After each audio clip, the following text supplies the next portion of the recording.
प्यारे विद्यार्थियों, आप सभी को मेरा नमस्कार। मैं डॉक्टर नेमीचंद कुमावत, सहायक आचार्य हिंदी विषय, राजकीय महाविद्यालय की आपकी इस एमए पूर्वार्ध विषय हिंदी साहित्य के प्रथम प्रश्न पत्र हिंदी साहित्य के इतिहास के आज की इस ऑनलाइन कक्षा में मैं आप सभी का हार्दिक अभिनंदन और स्वागत करता हूं। प्यारे विद्यार्थियों, जो हाल ही की जो ऑनलाइन कक्षा हुई थी उसमें हमने आपके इस प्रथम प्रश्न पत्र की जो द्वितीय यूनिट है भक्ति काल, उस पर केंद्रित करते हुए मैंने भक्ति काल की विविध परिस्थितियों पर एक मॉडल आंसर के रूप में मैंने पढ़ाया था। साथ ही जो हाल ही की जो ऑनलाइन कक्षा हुई उसमें मैंने भक्ति काल की जो प्रथम काव्यधारा है निर्गुण संत मार्गी काव्यधारा की पृष्ठभूमि पर चर्चा करते हुए निर्गुण संत काव्य की प्रमुख विशेषताओं पर मैंने अध्ययन आरंभ करवाया था, जिसमें आरंभिक 6 काव्य प्रवृत्तियों पर हम चर्चा कर चुके थे। उसी क्रम को जारी रखते हुए आज हम 7वीं काव्य प्रवृत्ति से अध्ययन करेंगे। एक बार पुनः आप सभी का स्वागत। 7वीं काव्य प्रवृत्ति है भजन भजन एवं नाम स्मरण पर बल। इन संत कवियों ने ईश्वर की प्राप्ति के लिए प्रेम, ईश्वर से स्नेह, ईश्वर के प्रति भक्ति, ईश्वर के नाम के स्मरण को परम आवश्यक माना है। इनकी मान्यता है कि ईश्वर की प्राप्ति के लिए भजन करना, कीर्तन करना, सत्संग करना और नाम स्मरण करने से ही ईश्वर की प्राप्ति होगी। वेद शास्त्र के मतों को इन्होंने निरर्थक माना है। जैसे इन्होंने लिखा है कबीर जी ने, पोथी पढ़ी पढ़ी जग मुआ, अर्थात पोथी का मतलब धर्म ग्रंथों को पढ़ पढ़ करके सारा संसार मर गया है, लेकिन पढ़ने वाला कोई भी पंडित नहीं हुआ। पंडित भया न कोई, ढाई आकर प्रेम का पढ़े सो पंडित होए। और प्रभु के नाम के स्मरण का जो 2.5 अक्षर है, इसको जो पढ़ ले, ईश्वर के प्रति जो प्रेम कर ले, नाम ईश्वर के नाम का जो स्मरण कर ले, वही सच्चा पंडित हो सकता, वही ज्ञानी पंडित होगा। 8वीं काव्यगत विशेषता है ज्ञान की महत्ता की स्थापना। यानी इन संत कवियों ने ज्ञान पर सर्वाधिक बल दिया है और ये ज्ञान प्राप्ति केवल गुरु से ही हो सकती है। संत कवियों ने ज्ञान की महत्ता को प्रतिष्ठापित किया है।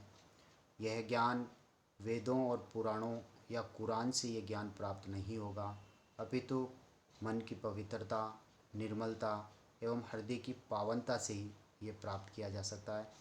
माया मोह से मुक्त रह करके गुरु के आशीर्वाद से ही ये ज्ञान प्राप्त होगा। ज्ञान दशा में ही ब्रह्मा का साक्षात्कार होता है। विवेक युक्त ज्ञान दृष्टि ही व्यक्ति को अज्ञान, अंधविश्वास एवं पाखंडों से मुक्त करती है। ज्ञान की अग्नि जब माया के जल में लगती है तो विषय वासना का कीचड़ स्वतः ही नष्ट हो जाता है। जैसे अग्नि जू लागी नीर में, बंधु जलिया झारी, यानी जल में जब आग लगती है तो बूंद भी जल जाती है। उत्तर दक्षिण के पंडिता के विचारी उत्तर दक्षिण भारत से जो ये भक्ति की जो लहर आई उत्तर भारत में, तो उत्तर और दक्षिण दोनों के ही सभी पंडित लोग यही कहते हैं चिंतन मनन करते हुए। अतः इन संत कवियों ने ज्ञान की प्राप्ति में गुरु को विशेष महत्व दिया है कि सच्चा गुरु ही ईश्वर से मिलन करा सकता है। अगली 9वीं काव्य प्रवृत्ति की ओर हम आगे बढ़ते हैं। कुछ प्रवृत्तियाँ और भी इसमें जोड़ी जा सकती है, जैसे हिंदू मुस्लिम एकता की स्थापना इन सभी संत कवियों ने की है। खंडन मंडन की प्रवृत्ति इन्होंने अपनाई है। पहले खंडन किया, रूढ़ियों, आडंबरों, अंधविश्वासों का खंडन करते हुए, जाति पाति के बंधनों का खंडन करते हुए इन्होंने फिर मंडन यानी सृजन करने का, नए समाज का निर्माण करने की प्रवृत्ति इन्होंने अपनाई। धार्मिक ग्रंथ एवं सदाचार, धार्मिक ग्रंथों का जो वेदों वगैरह में लिखे हुए ज्ञान का तो इन्होंने विरोध किया, लेकिन सदाचार पर बल दिया, वही धार्मिक ग्रंथ हैं। 9वीं काव्य प्रवृत्ति है श्रृंगार वर्णन एवं विरह की मार्मिक उक्तियाँ। संत काव्य में श्रृंगार तथा शांत रस का अधिक चित्रण हुआ है। प्रणय की दोनों अवस्थाओं, संयोग और वियोग का अत्यंत कलात्मक वर्णन हमें देखने को मिलता है। उपदेशात्मक शुक्तियों में शांत रस की व्यंजना हुई है।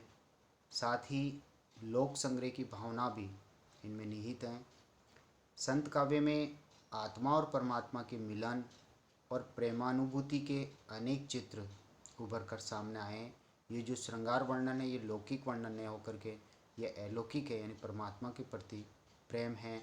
और इन संत कवियों ने अपने आप को एक प्रेयसी के रूप में, आत्मा को प्रेयसी के रूप में प्रस्तुत करते हुए परमात्मा को पति के रूप में मानते हुए ये श्रृंगारिक अनुभूतियों की अभिव्यक्ति की है। जैसे कबीर कहते हैं, आँखड़ियाँ झाई पड़ी पंत निहारी निहारी, अर्थात हे प्रभु, आपका इंतज़ार करते करते, आंखें विस्फारित करते करते, आपके रास्ते को देखते देखते, बाट जोहते जोहते आंखों की रोशनी भी धूमिल हो गई हैं। पंत निहारी निहारी यानी आपके रास्ते को देखते देखते, जी बढ़िया छाले पड़े नाम पुकार पुकार, यानी हे प्रभु, आपके नाम का स्मरण करते करते जीभ में छाले पड़ गए हैं प्रभु, कब आप दर्शन देंगे। तो ये वियोग वेदना, परमात्मा से मिलन की छटपटाहट। इसी तरह से विरहनी उभी पंत सिर, यानी वियोगिनी स्त्री रास्ते के किनारे पे खड़ी हैं और राहगीरों से बार बार पंथी बूझे जा धाई, धाई यानी दौड़ करके, बूझे यानी जा करके पूछना, यानी उन राहगीरों से जा जा करके बार बार कबीर की आत्मा रूपी प्रेयसी पूछती है, एक शब्द कई पीऊ का कब्रे मिलेंगे आए, अर्थात कोई प्रियतम के समाचार, उनके आगमन का संदेश, कोई एक शब्द तो मुझे कह दें कि वे कब आकर के मिलेंगे, ताकि मुझे थोड़ा धैर्य बन जाए। अतः इन संत कवियों में मिलन की जो इच्छा है वो जितनी प्रबल है उतनी ही उनमें विराग्नि भी प्रांजल है।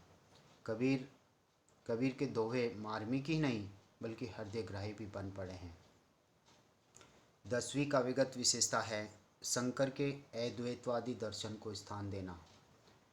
इन संत कवियों की दार्शनिक मान्यताएं आचार्य शंकराचार्य के अद्वैतवादी दर्शन से बहुत अधिक प्रभावित है। ब्रह्मा और जीव की एकता का प्रतिपादन करना, माया के अस्तित्व को स्वीकार करना और ईश्वर को निर्गुण निराकार बताना, आत्मा की सर्वशक्तिमत्ता का प्रतिपादन करना, ये सब कुछ शंकराचार्य के अद्वैतवाद के अनुरूप ही है। अगली 11वीं विशेषता है नारी विषयक दृष्टिकोण। इन संत कवियों का अच्छा नहीं है, असंतुलित और अतिवादी, अतिरंजित हम कह सकते हैं इसे। संत कवियों का नारी संबंधी जो दृष्टिकोण है वह असंतुलित एवं अतिवादी है। वे नारी को नरक का द्वार एवं माया का प्रतिरूप बताते हैं। नारी की निंदा करते हुए वे उसे विष की बैल तक कह देते हैं। नारी के प्रति इनके दृष्टिकोण पर नाथपंथियों का, आदिकाल के जो नाथपंथी संप्रदाय हैं उन कवियों का भारी प्रभाव पड़ा है। कबीर के अनुसार नारी की झाई परत अंधा होत भुजंग, यानी नारी की छाया पड़ने मात्र से भुजंग यानी सर्प अंधा हो सकता है, यानी एक गर्भवती स्त्री की छाया पड़ने से सर्प अंधा हो जाता है। कबीरा तिनकी का गति नित नारी के संग, और उन लोगों की क्या स्थिति होगी जो हमेशा ही नारी के साथ रहते हैं और उसकी छाया सदैव ही उसके ऊपर पड़ती है, तो वो फिर ईश्वर की भक्ति के प्रति वो एक तरह से अंधा हो जाता है और सांसारिक माया मोह में वो डूबा रहता है, उसकी आँख कभी नहीं खुलती है कि ईश्वर की भक्ति कर ले। अगली काव्यगत विशेषता है मानव मूल्यों की स्थापना। इन संत कवियों ने मानवीय मूल्यों की जबरदस्त स्थापना की है। देखिए, तत्कालीन समाज जाति पाति, ऊंच नीच, द्वंद्व, द्वेष एवं नाना प्रकार के वादों से घिरकर अधोगामी बन रहा था, यानी पतन की ओर अग्रसर हो रहा था। हिंदू और मुस्लिम धर्म में घृणा के बीज बोए जा रहे थे और इन विनाशक रीतियों से जनसामान्य का हृदय अनास्था और कुंठा से भर गया था। इसलिए संत कवियों ने सर्वधर्म समन्वय की स्थापना का प्रयास किया। सत्य, प्रेम, करुणा, सहनशीलता, सहिष्णुता जैसे भावों की स्थापना की। तो ये मानवीय मूल्यों को स्थापित करने वाले संत कवि थे। अगली काव्यगत विशेषता है 13वीं काव्यगत विशेषता, वो है योग साधना पर बल। निर्गुण संतों ने ज्ञान दशा की प्राप्ति और आत्म साक्षात्कार की इच्छा पूर्ति हेतु योग साधना की अनिवार्यता पर बल दिया है। जैसे कबीर की भक्ति भावना में योग की जटिल क्रियाओं का भरपूर वर्णन हमें देखने को मिलता है। ईड़ा, पिंगला, सुषुम्ना, कुंडली, कुंडली जागरण एवं समाधि आदि, समाधि की जो अवस्था से लेकर के षट चक्रों तक की विस्तृत दार्शनिक चर्चा में कबीर ने योगिक क्रियाओं एवं इनसे अनुभूत सत्यों का वर्णन किया है। अगली काव्यगत विशेषता है माया मोह से सावधान रहने का उपदेश इन संत कवियों ने दिया है।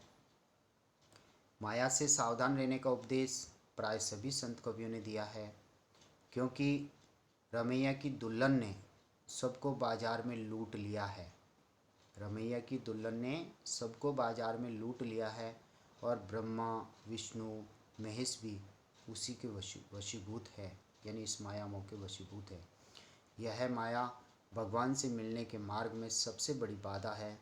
ये माया माँ ठगिनी है। ये मीठी वाणी बोल बोल करके अपनी त्रिगुण फंदे में सबको फंसा करके उसी में उलझाए रखती है और ईश्वर की भक्ति से मनुष्य को विमुख कर देती है। अतः इस सांसारिक माया मोह से मनुष्य को सावधान रहने का संदेश प्राय इन सभी संत कवियों ने दिया है। मन को पवित्र स्वच्छ बना करके ईश्वर का, गुरु का आशीर्वाद प्राप्त करते हुए ईश्वर की भक्ति और उसके नाम स्मरण पर इन्होंने सबसे अधिक बल दिया है, ताकि इस माया से सावधान रहा जा सके, इससे मुक्त रह करके ईश्वर की भक्ति की जा सके। अगली काव्यगत विशेषता है, 15वीं काव्यगत विशेषता है भाषा का अपरिष्कृत रूप। यानी इन संत कवियों की जो भाषा है वो परिष्कृत नहीं है, उसमें देशज और तद्भव शब्दावली का सर्वाधिक प्रयोग है। संत काव्य की भाषा अपरिष्कृत है। साहित्यिक भाषा के स्थान पर बोलचाल की भाषा के प्रयोग वे अपने वाक्यों में करते थे। भ्रमण के कारण इनकी भाषा में अनेक बोलियों एवं दूसरी भाषाओं के शब्दों का मिश्रण हो गया है। ब्रजभाषा, अवधी, खड़ी बोली, राजस्थानी, पंजाबी, फारसी, अरबी, इन सभी के सब मिले जुले शब्द इनकी भाषाओं में उपलब्ध होते हैं।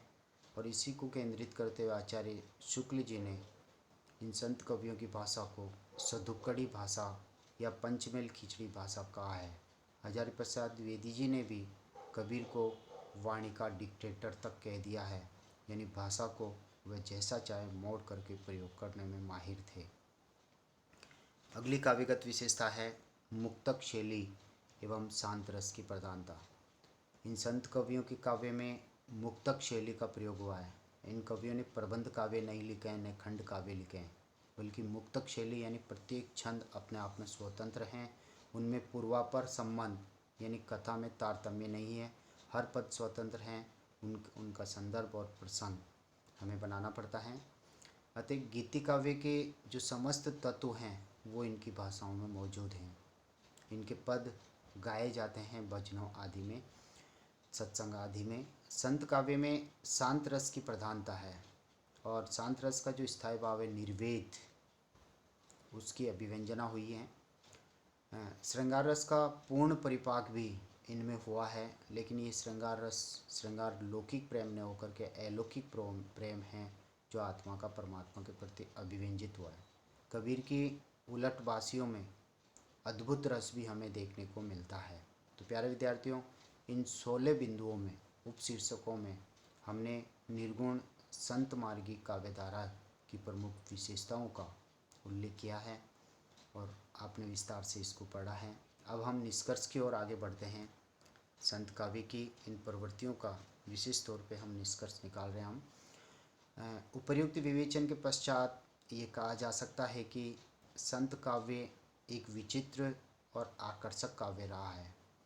इसमें तत्कालीन अनेक काव्यधाराओं के सिद्धांत हमें देखने को मिलते हैं। नाथपंथियों, सिद्ध साहित्य के लक्षण भी इनमें मौजूद हैं। शंकराचार्य जी के अद्वैतवाद का प्रभाव भी इन संतों पर हमें देखने को मिलता है। सबसे बड़ी बात यह है कि संत काव्य ने भेद को अभेद में बदल दिया है और द्वैतवाद को अद्वैतवाद की भूमिका पर ला करके भेदभाव रहित एक नवीन मानवीय संस्कृति की स्थापना की है, नवीन मानवीय मूल्यों की स्थापना की है, नवीन मानवतावाद की धर्म की इन्होंने स्थापना की है, जिसकी वर्तमान में प्रासंगिकता है।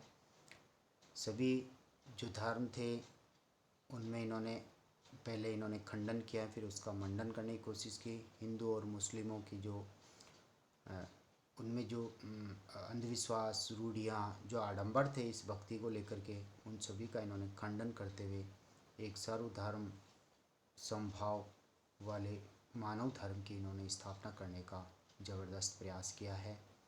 तो ये जितने भी संत कवि हैं, इन सभी की ये काव्यगत विशेषताएं उभर कर आती हैं।